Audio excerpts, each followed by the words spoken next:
My name is Margaret Mih Tillman. I am an assistant professor at Purdue University and a 2017-2018 Fulbright Senior Scholar to the Institute of History and Philology at Academia Sinica. I was really fortunate to be able to finish my first book here in Taiwan on the Fulbright grant. It's coming out at Columbia University Press, and I try to show the relevance of child welfare policy for modern Chinese politics. And I think that you can still see that even today in presidential debates. I was also really fortunate to be able to start my second book project called Tested, and it's about new testing mechanisms that were developed in the early 20th century. And I think that it's a really significant topic, especially for young people today, as they have to face so many exams. I hope that this project helps to historicize a little bit the development of quantitative metrics. So what I hope readers get out of it is a contextualization of the ways in which they themselves are being evaluated, whether it's for testing in schools that helps to place them in particular universities, or whether it is how many likes they get on Twitter, or other quantitative metrics that seem to point so much to an individual's self-worth.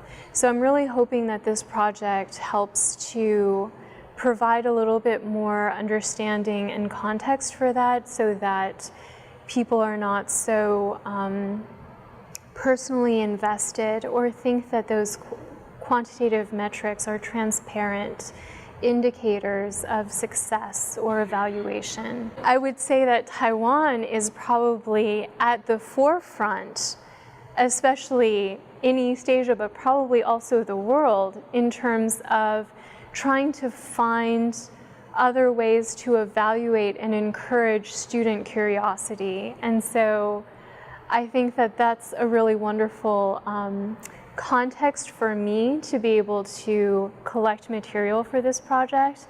And I've really felt so grateful for all of the opportunities that Taiwan Fulbright has given me to meet teachers in Taiwan, as well as to meet ETAs, and they themselves give me a window into the great diversity of curricula across Taiwan and the different types of schools that exist here.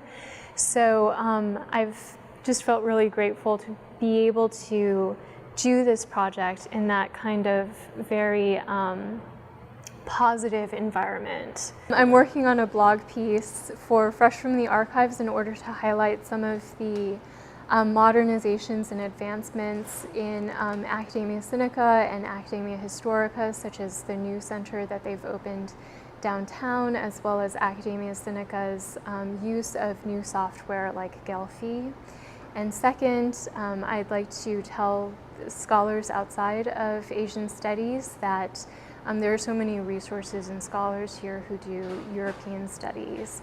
And I've especially appreciated getting to know some of the European scholars located in the 6th floor of the Institute of History and Philology. So I'd like to encourage scholars outside of Asian studies to come to Academia Sinica as well. So in history, most international exchange is really based on conflict, whether that's protecting boundaries of national sovereignty or gaining increased corporate profit. It's really rare that we start with a premise of international cooperation. And that's why in my research I really try to look at projects in which there is international cooperation for academic exchange or for humanitarian relief, especially for children. But I'm wanting to say that it's always easier to fight battles than to win peace. And it takes time and care to establish programs like the Fulbright Foundation. And once they're undermined or cut back, I think it's really hard to rebuild trust in relationships that have grown over decades. Knowledge transfer can't occur in a vacuum if it's going to be at all meaningful or significant in a cultural sense, and so that's why we really need to invest in programs like the Fulbright Foundation.